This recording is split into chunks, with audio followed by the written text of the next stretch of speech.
이 이스라엘 백성이 다시 가나안으로 들어가기까지는 참으로 길고 먼 시간이 지났습니다. 애굽에서 430년간 종살이와 그리고 광야에서 40년간 이 생활을 한 후에 이제 꿈에도 그리던 가나안에 들어가게 되었습니다. 그러나 가나안에 들어가는 입구 거기서 이 여리고성을 만나게 된 것입니다. 여리고는 가나안 성 중에서 가장 크고 견고한 성입니다. 이 이스라엘로서는 도저히 무너뜨릴 수 없는 그런 난공불락의 요새가 바로 이 여리고성입니다. 이 이스라엘에게만 여리고가 있는 것은 아닙니다. 오늘 우리에게도 이 여리고는 존재합니다. 여리고는 우리 자신 안에도 있습니다. 어떤 성격, 성품, 악습, 또 신앙, 또한 우리 밖에도 존재합니다. 건강, 질병, 물질, 자녀. 교회적으로는 성장이 없는 교회, 열정이 사라진 교회입니다. 이 가나안의 기쁨과 축복을 가로막는 이 불가능해 보이는 문제가 바로 여리고입니다. 그러나 하나님이 함께 하시면 우리에게 불가능은 없습니다. 어떻게 이 여리고를 넘어갈 수 있을까요? 하나님은 이 여리고를 넘어뜨리기에 앞서서 세 가지 중요한 순서를 명령합니다. 그렇기 때문에 이 세 가지 순서는 너무나도 중요합니다. 이 불가능을 가능케 하는 이 하나님의 방법이기 때문입니다. 우리의 삶의 이 불가능한 일들도 마찬가지입니다. 이 세 가지 방법을 잘 알고 있으면 반드시 여러분의 인생의 불가능을 능히 이겨낼 수 있습니다. 오늘 말씀을 통해 살펴보기 원하는데요. 첫 번째로 우리 한번 다 같이 읽어보겠습니다. 새롭게 태어나야 한다. 여호수아 5장 2절 말씀 한번 보겠습니다. 그때에 여호와께서 여호수아에게 이르시되 너는 부싯돌로 칼을 만들어 이스라엘 자손들에게 다시 할례를 행하라 하시매. 이스라엘이 요단강을 건너 꿈에도 그리던 가나안 땅에 발을 내디뎠습니다. 그런데 하나님은 갑자기 할례를 명하십니다. 정말 중요한 부분인데요. 말씀을 다시 한번 보여주시면 이 시기를 뭐라고 하고 있는가? 앞에 보시면 그때라고 말씀하고 있습니다. 이 그때가 어떤 때일까요? 지금 이스라엘이 홍해를 가르고 기적적으로 요단강을 건넜다는 소식이 이 가나안의 파다하게 퍼져서 그들이 지금 떨고 있을 때를 말합니다. 여호수아 5장 1절 말씀 보게 되면 마음이 녹았고 그 뒤편 보겠습니다. 마음이 녹았고 이 이스라엘 자손들 때문에 정신을 잃었더라. 완전 멘탈이 나간 거예요. 완전 멘탈이 나갔습니다. 이 절호의 찬스 아닙니까? 제가 이 야구를 보니까요. 점수를 내야 할 때 딱 점수를 내야 됩니다. 흐름을 타야 돼요. 이 상대 투수가 멘탈이 나갈 그때 아주 불방망이를 아주 흔들어줘야 돼요. 그때 점수를 따야 됩니다. 그런데 도대체 하나님은 이 절호의 찬스에 공격 명령을 내리신 것이 아니라 할례를 행하신 것입니다. 할례는 무엇입니까? 이 사내 아이의 생식기 표피 끝부분을 잘라내는 것입니다. 이스라엘의 할례는 이 가데스 바네아의 이 반역 사건 이후 무려 38년 동안 중단된 상태입니다. 이 당시에 반역에 앞장섰던 이 출애굽 1세대는 광야에서 다 죽고 이제 요단강을 건넌 이 새로운 세대를 향해 하나님은 할례를 명하신 것입니다. 그럼에도 지금 전쟁 중이 아닙니까? 이 전술적으로는 당연히 공격하는 게 맞지만 이 전쟁 중에 위험하게도 할례를 명하신 것입니다. 최소 3일을 꼼짝을 못하는데 이 대단한 믿음 없이는 불가능합니다. 이 할례의 예식이 오늘 우리에게 어떤 의미가 있을까요? 중요한 것은 이 시대는 이제 이 예식이 어떤 예식을 하고 안 하고는 결코 중요한 것이 아닙니다. 이 성경에 나타난 모든 예식은 우리에게 교훈을 주시기 위한 방편에 불과합니다. 더 중요한 것은 그 속에 들어있는 영적 메시지입니다. 골로새서 2장 11절에서 12절, 또 그 안에서 너희가 손으로 하지 아니한 할례를 받았으니 곧 육의 몸을 벗은 것이요 그리스도의 할례니라. 너희가 세례로 그리스도와 함께 장사되고 또 죽은 자들 가운데서 그를 일으키신 하나님의 역사를 믿음으로 말미암아 그 안에서 함께 일으키심을 받았느니라. 성경은 이 구약의 할례와 이 신약의 세례가 의미가 동일하다고 말씀하십니다. 세례는 이 구원받은 성도가 예수와 함께 죽고 다시 살아난 사실에 대한 표적이에요. 갈라디아서 2장 20절, 내가 그리스도와 함께 십자가에 못 박혔나니 그런즉 이제는 내가 사는 것이 아니요 오직 내 안에 그리스도께서 사신 것이라. 이제 내가 육체 가운데 사는 것은 나를 사랑하사 나를 위하여 자기 자신을 버리신 하나님의 아들을 믿는 믿음 안에서 사는 것이라. 할례나 세례나 모두 이 옛사람을 죽이는 의식입니다. 과거에 이 죄악된 옛 자아를 죽이고 하나님의 거룩한 백성으로 새롭게 태어남을 상징하는 예식입니다. 그러니까 하나님과 아무런 상관없는 인생이 하나님의 백성이 된 것입니다. 이것이 바로 영적 할례요, 모세가 강조했던 이 마음의 할례입니다. 육체의 행실을 죽이는 과정을 매우 고통스러울지 모릅니다. 칼로 베는 듯한 이 심각한 아픔을 느낄지도 모릅니다. 이 자아를 죽이는 것도 마찬가지예요. 자아를 죽이는 일은 고통 없이 불가능합니다. 바울이 뭐라고 고백했습니까? 나는 날마다 죽노라.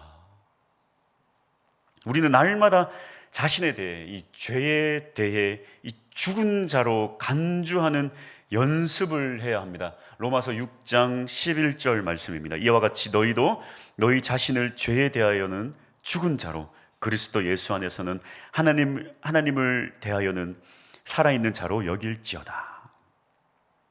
그리스도 예수 안에서 하나님을 대하여는 살아있는 자로 여길지어다.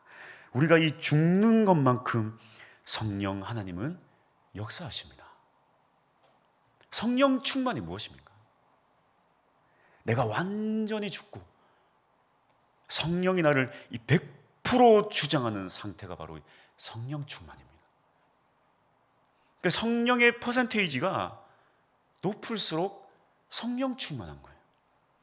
우리 교회 이름이 충만교회 아닙니까? 우리는 무조건 성령 충만해야 돼요. 할렐루야! 그리스도인이 불가능을 이기는 첫 번째 방법은 바로 내가 죽고 예수가 사는 것입니다. 너무나도 중요한 때라 내가 힘을 내야 돼요. 막 내가 필요해요. 내 힘으로 무언가를 해야 할 그때 오히려 내가 죽는 것입니다. 멈추는 거예요. 우리가 죽으면 모든 것이 가능합니다. 그때에 주님께서 일하기 시작하십니다. 할렐루야! 두 번째로 나의 주인됨을 포기하는 것입니다. 한번 다 같이 읽어볼까요? 시작. 나의 주인됨을 포기하는 것. 여호수아 5장 15절 말씀입니다. 여호와의 군대 대장이 여호수아에게 이르되 내 발에서 신을 벗으라. 내가 선 곳은 거룩하니라 하니 여호수아가 그대로 행하니라. 이제 할례를 행하고 여리고에 가까웠을 때 이 여호와의 군대 장관이 나타나 내 발에서 신을 벗으라 명령합니다. 이 신을 벗는다는 말의 행위는 무엇일까요? 이 신을 벗는 행위는 내가 종이라는 의미입니다. 이 말의 이 이면적인 의미는 내 마음대로 살 수 없고 나의 주인이 따로 있다는 것입니다. 이 모세 역시 하나님 앞에서 동일한 명령을 받은 적이 있습니다. 이 성경에서 신을 벗는 경우가 또 있습니다. 신명기 25장 9절입니다. 그의 형제의 아내가 장로들 앞에서 그에게 나아가서 그의 발에서 신을 벗기고 그의 얼굴에 침을 뱉으며 이르기를 그의 형제의 집을 세우기를 즐겨 아니하는 자에게는 이같이 할 것이라 하고. 이스라엘은 계대 결혼법이라는 법이 있습니다. 결혼한 형이 아들이 없이 죽으면 이 동생은 형수를 위하여 대를 이어가야 합니다. 그러나 동생이 이 형수 취하기를 원치 않으면 형수는 이 동생의 신을 벗기고 얼굴에 침을 뱉습니다. 이 형제의 집을 세우지 않는 자이기 때문입니다. 이로써 이 사람은 권리가 없어집니다. 이 보아스가 기업 물을 자에게 룻을 취하라고 하자 그 사람은 그 제안을 거절합니다. 어떻게 합니까? 이 자신의 권리를 보아스에게 다 양도하면서 신을 벗습니다. 신을 벗는 것은 무엇인가? 자신의 권리를 포기하는 것이 바로 이 신을 벗는 행위입니다. 그러니까 이 신을 벗는 행위는 존경을 넘어서서 자신의 모든 것을 포기하는 행위입니다. 자신의 모든 권리를 하나님께 이양하고 굴복하는 것입니다. 여호수아가 이 하나님의 군대 장관에게 무릎을 꿇었습니다. 또 군대 장관의 말씀대로 신을 벗었습니다. 그는 자신의 이 군대 통솔권을 하나님의 군대 장관에게 이양한 것입니다. 이제 우리도 이 영적 전투를 눈앞에 두고 있어요. 이제 우리의 신을 벗고 주님께 모든 고난을 내어드려야 합니다. 그리하여 이 눈앞에 둔 승리를 하나님께서 이끄시도록 주께 맡기며 나아가야 합니다. 치열한 영적 전투가 벌어질 것입니다. 이 전도 축제는 우리만 바쁜 게 아닙니다. 사탄의 무리도 엄청 바빠요. 이 영적 싸움이 얼마나 치열한지 몰라요. 이렇게 아이들 수련회를 데리고 가면 얼마나 영적 싸움이 치열한지 몰라요. 그래서 기도가 정말 많이 필요합니다.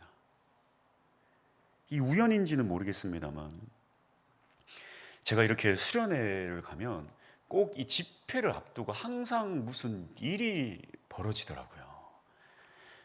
한 번은 이 초등학교 2학년 아이가, 남자아이가 물놀이를 많이 하고 나서 막 벌개진 거예요. 그러니까 선생님이 감자를 좀 이렇게 얇게 잘라가지고 얼굴에 붙였습니다. 그랬더니요, 난리가 났어요. 이 감자 독이라고 하나요? 이게 뭐 아무 상관이 없는 사람은 또 괜찮은데 이 감자 알러지, 이 감자 독이 좀 예민한 사람은 세상에 이 아이가요 막 온 몸뚱아리하고 얼굴하고 팅팅 부은 거예요. 팅팅 부었어요. 난리가 났습니다. 그 아이가 이제 제 첫째 딸 하리랑 같은 나이기 때문에 또 그곳에 같이 있어서 잘 알 거예요. 집회를 시작해야 되는데 막 얼굴이 팅팅 부었어요. 이제 바로 집회를 해야 되는데 그래서 이게 너무 부어가지고 걱정이 되니까 병원에 가자. 너 안 되겠다. 병원에 가자 그랬더니 이 아이가요 초등학교 3학년짜리인데 자기 안 간대요. 예배 드려야 된대요. 예배 드리고 가겠답니다. 근데 어땠을까요? 예배 드리고 나니까 어떻게 됐을까요? 싹 가라앉았어요. 한 번은 또 어떤 아이가 예배 전에 또 말벌에 쏘였습니다. 병원 가야 되잖아요. 또 예배 드리고 가겠대요. 예배 드리고 또 나갔고. 이번에는 또 무슨 일이 있었을까요? 제가 그렇게 다치면 안 된다. 근데 남자아이들이 지들끼리 락 걸고 난리 났어요. 그러다가 어떤 일이 있었을까요? 이 중학교 2학년 남자아이 하나가 또 손가락 하나가 다쳐가지고 어떻게 된지 팅팅 부었어요. 이거 뼈가 부러진 거면 큰일 난 거 아닙니까? 그래서 이렇게 만져보고 해가지고 그런데 일단 과거에 그런 어떤 경험이 있으니까 일단 예배부터 드리자 했는데 감사하게도 예배 드리고 나니까 이 부었던 것이 싹 가라앉았습니다. 할렐루야. 여러분, 이 아주 큰 일을 앞두고 여러분 영적 전투가 치열해요. 여러분 어떻습니까? 가장 은혜의 예배를 드리고 나면 무슨 일이 일어날까요? 집에 가면 꼭 싸웁니다. 그런 일이 있어요. 새벽 예배 잘 드리고 나면 또 집에서 싸우고요. 여러분 항상 그 전후로 어떠한 일이 일어납니다. 그때 어떻게 해야 될까요? 다 주님 앞에 내려놔야 돼요. 다 고난을 드려야 됩니다. 신을 벗어야 돼요. 어떤 큰 은혜를 앞두고 또한 큰 은혜를 받은 이후에 또 누군가 나에게 시비를 걸면 신을 벗어야 돼요. 내가 죄송합니다. 다 나의 잘못입니다.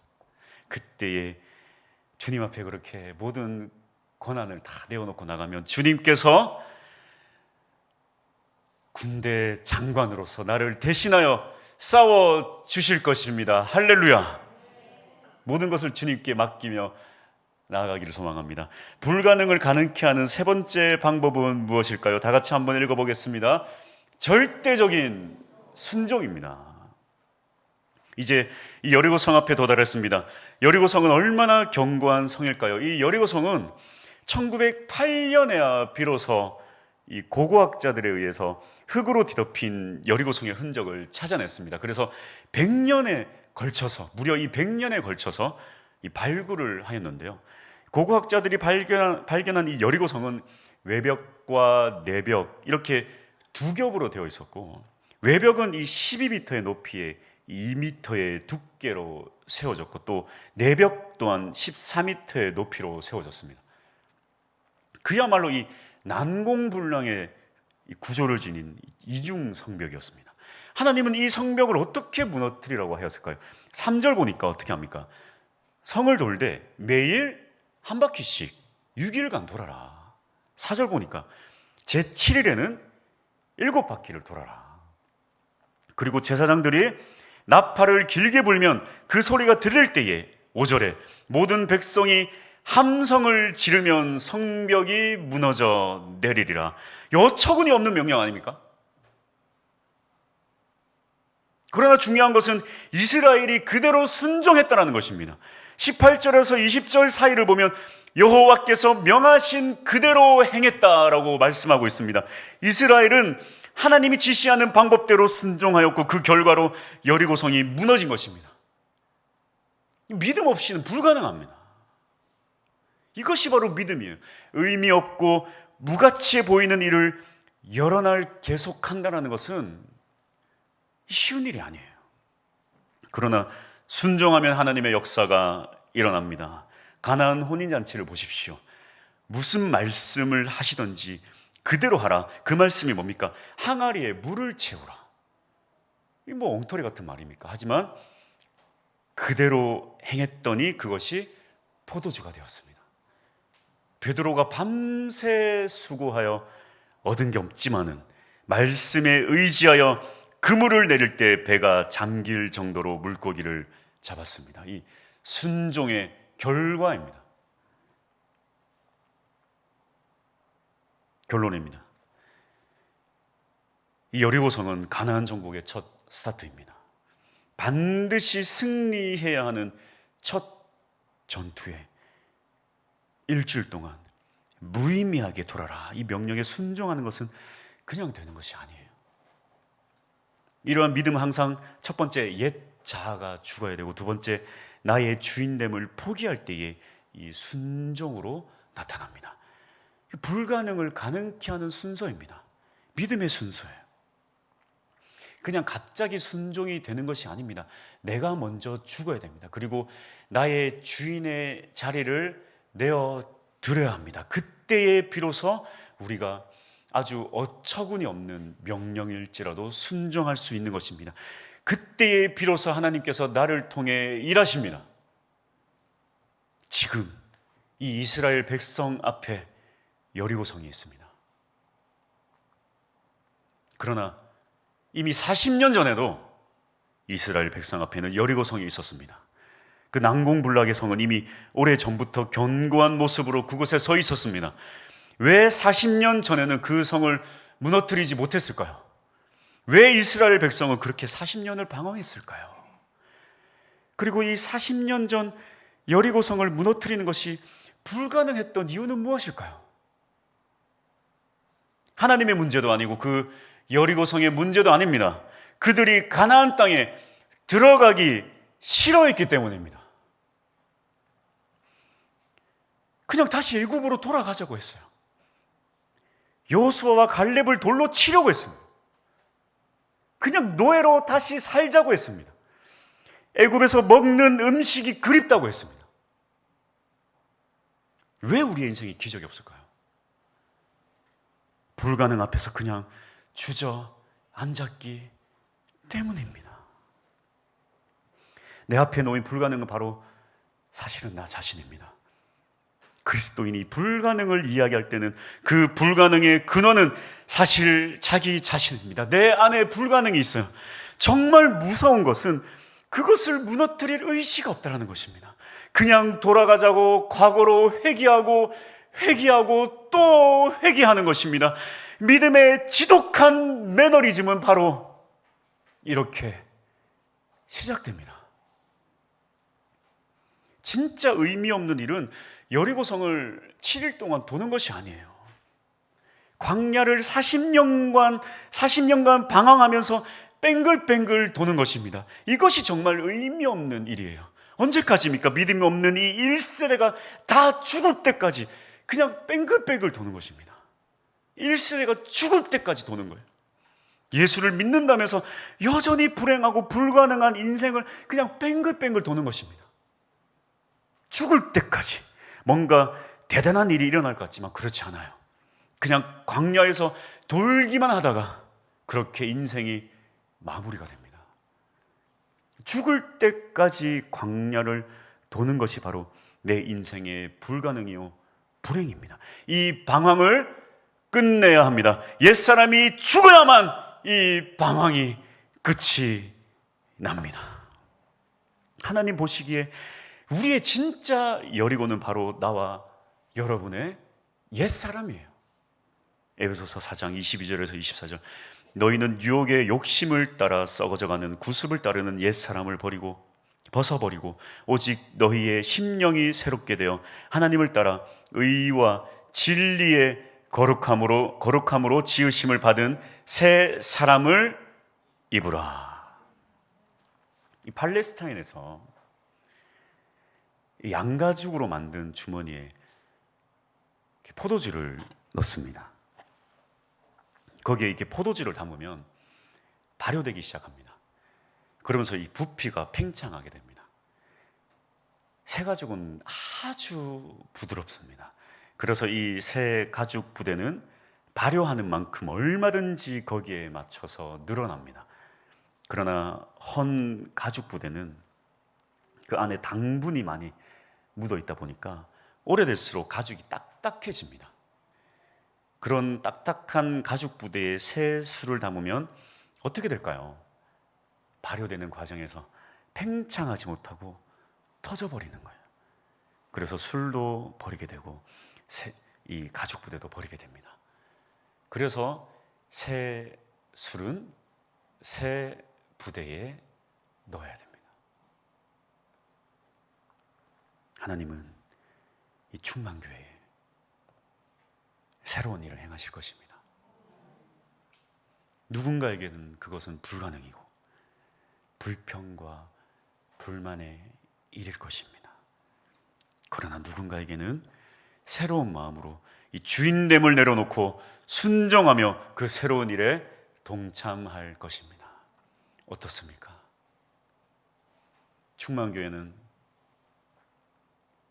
새 부대입니까? 오래된 부대입니까?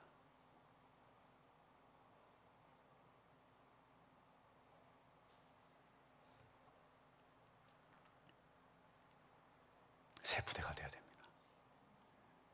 한 명도 빠짐없이, 한 분도 빠짐없이